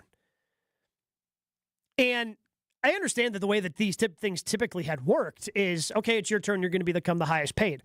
That got upended because usually, and this you can see, everybody else that files in the annual average value behind Dak Prescott are all pretty close together. Because typically it's like, oh, you're the highest paid? Okay, now you get $1 million more. Now you get $1 million. And it's just kind of the respect behind it. And Dak Prescott was able to get a $60 million per year contract because he had more leverage than, quite possibly any quarterback has ever had over a team based on the contract that he previously had where he could not be franchise tagged. This seems like an appropriate contract to me for Brock Purdy. This seems like an appropriate contract. $53 million. He's in the same ballpark as Jordan Love. He's not taking less. I don't want anybody to start that narrative that Jordan Love should have taken the Brock Purdy deal. That's what I was trying to nip in the bud when I had to call in and talk to. It was Kyle and Brust wasn't even here. It was just Kyle and Nortman talking about how, Brock Purdy took less because he wants to win a championship. I'm disappointed in those two, especially a guy who's worked in finance, I believe, right? And knows his way around dealing with these numbers and how the salary cap works. I mean, the practical guarantee number for Brock Purdy is $181 million. Jordan Love signed for $160 million. Average annual value is a thing we use to just kind of contextualize contracts. Mm-hmm. It is not really all that effective in who took what money. It's a great way that Tom Brady worked around accepting less despite his practical guarantees being a ton of money. He wasn't taking small deals to make his team better, and Brock Purdy didn't do that either. He took pretty much every dollar he could get out of the San Francisco 49ers. This game of signing contracts is you sign for what you sign, and the numbers you get put out are a way to advertise your agent and the agency and what the NFL thinks of you, but how it figures into the cap is all based on that guaranteed money. So him taking more would just mean, hey, salary cap's gone up. You're getting a deal very similar to Trevor Lawrence, and Jordan Love. Yeah, because, again, it's very similar. Like you said, the salary cap, teams have figured out ways around that. And if you are a GM that can't, navigate a $2 million gap in one player, you're just not very good at your job. Right. There's no player that's out there that you're going to be restricted from getting that's going to prevent you from winning a championship, whether you're making 55 or 53 on the annual average value. And again, the more important numbers there are what are the cap hits? Yes. What are those actual restrictions of, once you sign that big time contract? Because I believe Dak Prescott this upcoming year has an astronomical cap hit. Right. Astronomical. It's outrageous. Even though it's going to be more than what his, AAV is, because the cap is what you actually have to navigate around. His cap hit this year is going to be $50 million. The cap hit the following year is $74 million in 2026. $74 million. Those are the important numbers when it comes to, and I don't know how to get people to care about what that cap hit is more. Because the only time they actually cared about that seemingly was Tom Brady when he wanted to spin the narrative of, oh, hey, look, I'm taking less so we can win championships. Now you just added a bunch of dead years at the back, and when you left, the Patriots were stuck with a pretty big bill they had to foot, which they gladly paid because you delivered how many championships, but they just ended up paying it later than paying it up front. Yeah, the only quarterbacks getting more money than Brock Purdy are Lamar Jackson, Trevor Lawrence, Justin Herbert, Joe Burrow, Deshaun Watson, Dak Prescott, Josh Allen. In between Purdy and Love is Jalen Hurts, Jared Goff, Tua, and then it's Jordan Love. Well, because, again, the important number is what's the guarantee. You said it. It's what the guarantee is. Yes. Because that's how hard it becomes to get out of a contract. I did find this interesting that it for sure was a Friday news dump. Yeah. And I'm not sure why. I was trying to piece together what that would mean. And now, as we know, contracts can come together at any time. Somebody moves on a certain thing, but they got this done pretty early in the process here. Before OTAs, right. before He's not going to miss any time. Remember, we were talking about Jordan Love sitting out and not going out there and participating because he had a giant payday coming his way, and it wouldn't make sense for him to go out and get hurt, even if it's just something in training and whatever it is, before signing that contract and getting that money guaranteed. So it seems like they all came to the table and got what they were looking for, because the number isn't that crazy. It's in line with the other numbers we've seen signed. I don't know why they wouldn't want this out, or like, hey, we're going forward with our guy. But honestly, at this point, because like the Friday news dump to me is still real and it kind of gets buried. If this would have came out Saturday morning, it would have had a bigger impact. Yes. Even though it's a weekend. Well, I forgot it happened. I sent it in the group message, and then I said, oh, yeah, Brock Purdy signed a big contract. I was wondering, why are people talking about Brock Purdy so much? Oh, yeah. Oh, I forgot about that. Yes. At 4 o'clock on Friday, he signed a giant deal for the San Francisco 49ers. I lived a whole week over the weekend. I can't be figuring that in. Yeah. So that I just couldn't believe that was where KBN went with it on Friday. Is that, he took less because he wants to win a championship. Like, I thought without Ben, those guys would be in a good place. Well, apparently not. I mean, honestly, I'm most disappointed in Strofe. I feel like Strofe should have kept them online. Nah. You can't. How much can you blame him? Oh, I can't. I can blame him as much as I want. He's just sticking up for your Mr. Irrelevant cohort? This is inherently, he's kind of a dummy, you know? He's doing his best. Okay, that's fair enough. It's fair enough. From the court to the classroom and the community, the Champions for Literacy celebration with Dwayne Wade and Travis Diener will be an evening you do not want to miss. Join Wade and Diener June 27th at the Garage at the Harley-Davidson Museum and make an impact by raising funds for literacy. Get tickets and full event information right now. WadeVersusDiener.givesmart.com. That's WadeVersusDiener.givesmart.com. Jen, Gabe, and Chewy continues next on 94.5 ESPN. All day, every day. The Carbless talk and text line is open for you. First off, there is not one team that's on the fringe that scares me. 800-990-3776. The Carbless talk and text line. This is more. If only life had a remote control, you could pause or rewind. Well, life doesn't always give you time to change the outcome, but prediabetes does. Take the 1-minute risk test today at doihaveprediabetes.org. Brought to you by the Ad Council and its prediabetes awareness partners. Highlight your long weekend when the Brewers kick off a 3-game series against the Red Sox on Memorial Day, featuring the best way to start summer, Dollar Hot Dog Day. Keep the summer vibes going into the week as kids and seniors can get 50% off select tickets at the game on Wednesday, May 28th. What's better than a long weekend? Brewers baseball and dollar hot dogs. Find your seats today at brewers.com. I'm Monica Kessler. Monica makes sure that everything at Kessler's is worthy of a lifetime warranty. The quality of your ring is incredibly important when it comes to diamond setting, ring sizing, and repairs. Monica has been part of Kessler's since she was 6 years old. Let me tell you how to judge the quality of the jewelry you're buying. It's easier than you think. All you have to do is read the warranty. Most stores offer a 5-year warranty, but Kessler's offers a lifetime warranty, the strongest in the world. We can do it because we put more gold in your jewelry. When a jeweler wants to make a bigger profit, they put less gold into the jewelry. This makes it thinner and easier to break. Theirs might look like ours at first glance, but Kessler's jewelry is made not to break, and that takes more gold. We give you a lifetime warranty because our jewelry is made to last forever, just like your love. Gold is more than $2,000 an ounce. Kessler's gives you more gold, a lot more gold. For the location of the Kessler's nearest you, go to KesslersDiamonds.com.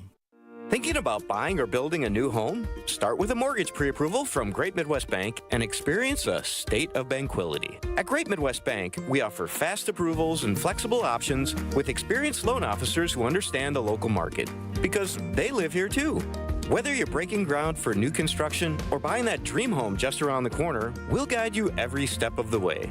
Bank with confidence and start your journey at GreatMidwestBank.com. Great Midwest Bank, your simply local equal housing lender. On Thursday, May 22nd, join Sharp Literacy for the 9th annual Unwrapped Milwaukee fundraising event from 5 p.m. to 8 p.m. at 3rd Street Market Hall. Unwrapped is an evening of community, creativity, and food. Top area chefs will create gourmet appetizer, entree, and dessert bites using McDonald's ingredients. The fundraiser will support Sharp's STEAM-based educational program serving thousands of urban elementary students in 47 Milwaukee, Waukesha, and Racine schools. For tickets, visit sharpliteracy.org.